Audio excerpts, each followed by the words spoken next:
So after I come home from Honolulu, I catch a red eye. Bellator ends. I go straight from. I brought my luggage to the event. I go right to the car that's already got my suitcases in it. Boom, jump in, fly to Portland. 6-hour flight. We gain 2 hours. Sleep on the plane. Straight to the venue. Submission Underground. We've got a production meeting 11 a.m. I landed at 9:45. Had just enough time to get there. Showered at the venue. Changed at the venue. Boom, we're off and running. Well, Submission Underground was just outstanding. And there was a number of changes that we wanted to make. And I'm speaking to you from the other side of the camera, okay? Not from the competition standpoint. And I know that's where most of this lives for you guys. But when you're on the other side of the camera, you're looking at it, not just the competition, but it's got to be a good production. The people who are watching it need to see things right. The cameras, the sound, everything's got to be in the right position. And I start out in a dogfight right when I get there. Our lighting guy, JD, who's been with me for 15 years, all of a sudden doesn't want to move the lights. It's like, JD, listen. And he says, this is a concert venue. He digs in. He says, this is a concert venue. This is not a sports venue. Whoa, JD, 15 years this is whatever the hell I say it is. This is my venue tonight. Not who you work for, not the venue owner. It's whoever leased the building. This is my building. It is a sports venue. By the way, JD, we've been doing this for 15 years together. 15 years on the road, up, down, played this venue 111 times. Where's this attitude coming from? He doesn't want to change the lights. He doesn't want to move them. So I get this phone call. I'm in Hawaii. Now, I'm half pissed off when I get there because as much as we present Submission Underground as a grappling competition, and it is, I'm not in the grappling business. I'm in the sound and lights business. If I lose sound or I don't have lights, I'm out of business. So I get to the venue. I'm going to talk to him in person, right? So I go find JD, and I'm half pissed off. I'm upset about it. I'm irritated at this attitude, particularly from a guy that I've been with for 15 years. And by the way, treat very well.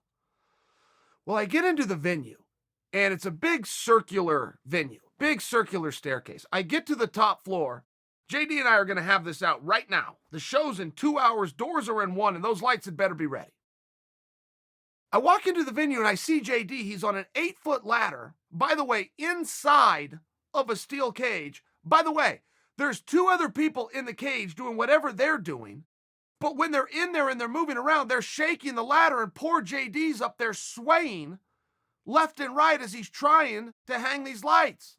He's trying to move the lights, which are awkward and heavy and is a lot of work in his defense. But now he's swaying on an 8-foot ladder. Oh, okay. Well, there's 2 sides to every story. I'm glad I didn't bust up there and pull JD. I'm glad that I had a chance to see this. Because the other side of the story is his side, which is I'm trying to move this. I've got nobody holding the ladder, and I got 2 knuckleheads that I don't know down below making me think I'm going to fall to my doom. All right, JD, I now see your side of it. And by the way, I'm now on your side of it. Should have had somebody there to hold the lights, but we get everything set up. Cage looks great, by the way. Everything looks sound, light, everything's in place. Athletes come out. Now, we do something at Submission Underground, which is called tag team grappling. Tag team grappling was ridiculous and silly the day that it started. Here, let me give you an example. It's completely fun. It's highly competitive. But I'm taking you back to the day that it started. Okay, the day that it started is somebody that loves grappling, but maybe has a competition fear. Maybe they don't quite like walking out there one-on-one. I mean, there's a reason that team sports do better than individual sports, right? There's somewhere to hide. There's somebody else to blame. There's somewhere to blend in. One-on-one sports where it's just you and nobody you can point the finger at, they are just more rare. Tag team takes away from some of that anxiety. And tag team, if you guys aren't familiar with the rules, it's exactly what you're thinking. 2 guys on each side, 4 guys in a cage. Partner stands in a box. He cannot step out. Partner can come over, tag the partner. If they can reach each other, boom. Other guy gets to come in. By the way, where it gets fun is the guy who was in and tagged himself out has 3 seconds to get into the box himself. Well, 3 seconds is designed to get your ass out of there. It's only designed for that. But if you manipulate the rule, you essentially have 3 seconds to double team the other person. You can see where that can get very fascinating from a grappling standpoint. You can pull a guy into a bad spot. Your partner comes up and puts a choke in it, and they're stuck there, and you still get in the box within 3 seconds. Referee doesn't say boo. It turns into a colossal cluster of chaos that is fascinating to watch. to the highest of levels. But I'm taking you to where it started. This is where it started as a mess. It's not a mess anymore. Now it is the evolution of grappling. You are now having guys coming in with strategy, breaking down tape, going into the practice room, working on strategies, not only to manipulate the 3-second in-out rule, working for strategies to manipulate every other rule. Okay. Now you're going from the purple belts were the ones doing it to the brown belts are doing it. Now the black belts are stepping up and doing it. And now we've got a team that's formed for the next event, which is going to be February 23rd on Fight Pass. Craig Jones and Gordon Ryan, the two greatest grapplers alive, according to argument's sake, are now going to team up and take on any other team of two. Well, put a pin in that, because if you're going to say that Craig and Gordon are the two best, and that argument's been going around for a while, and people don't totally get it right, and Craig and Gordon have gone head-to-head. Gordon's beaten him 3 times. So the argument is pretty clear that it's Gordon and then Craig. Well, no, not so fast, because Craig wins in anything he can win where Gordon isn't present. And by the way, Craig is significantly smaller. So if you want to have an argument, and their matches, some of them were particularly close. So if you want to argue who is better, you can't just turn to the result of the head-to-head competition. There is still a dialogue that could at least take place because of the size difference. Fine. I hear it. I participate in it. I like it. I do not know that you can have a who is the greatest conversation without letting Vinny have a say in the matter. How does Vinny not get to have a say in the matter? Vinny beat Gordon head-to-head. The one and only time they've ever met up, and Vinny has wanted to go head-to-head with Craig. Largely has to do with yours truly. Craig gave me a beating at Abu Dhabi with Vinny in my corner. That never set well with Vinny. It was a redemption story, but he was going to get that one back for me. Vinny has been trying to grapple Craig. So somehow Vinny gets left out of the conversation. Greg and Gordon are the two biggest stars in the sport. Vinny gets a say in the matter. So the way this is going to work, not only is tag team the evolution of grappling, not only is this the hottest thing that everybody wants to see right now, but now you've got the two guys who in the conversation, Craig and Gordon, are now going to team up. If nobody can beat them one-on-one, how's two guys going to be any different? Well, I don't know that I have the answer. But Vinny just might. And Vinny came to the table very fast. And as soon as this came out, not only he come to me directly, but the announcers, not in conjunction with me, nothing to do with me, Craig Gordon, anybody. The announcer, Sean Wheelock, starts telling the viewing audience that Vinny should be one half of the tag team to take these two on. Well, Vinny had the same idea.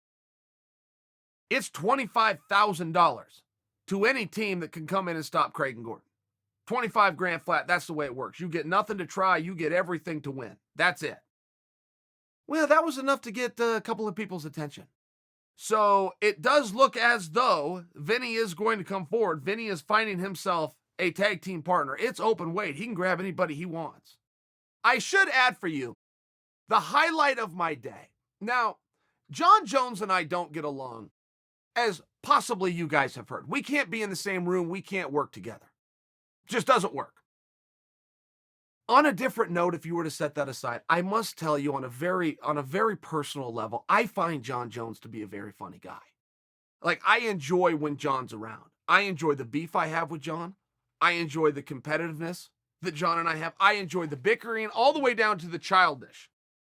I get it. It's very childish of us, right? We're both adults. We should be able to figure this out. For some reason, we can't. Okay, fine.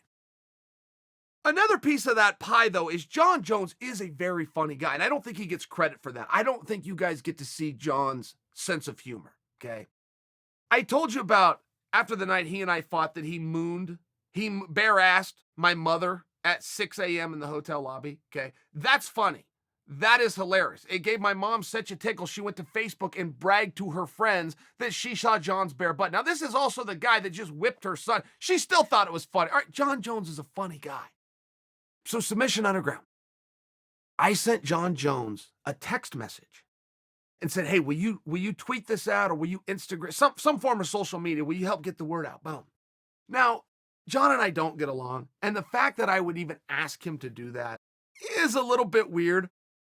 But I asked him, and Jon is a Submission Underground veteran. He likes Submission Underground, whether he likes me or not. He likes the event. And I thought, well, just maybe. It's worth me sending him the message.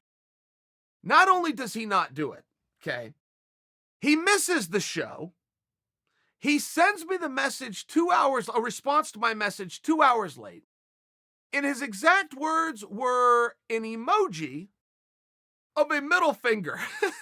Okay, so not only does he not grant me the favor, he took the time to respond to me, did not use any words, and a picture is worth 1,000 words. I don't know if he could have told me off, could have told me no, could have told me anything that would have allowed me to understand his position any clearer than an emoji of a middle finger. Now, the beef lives on.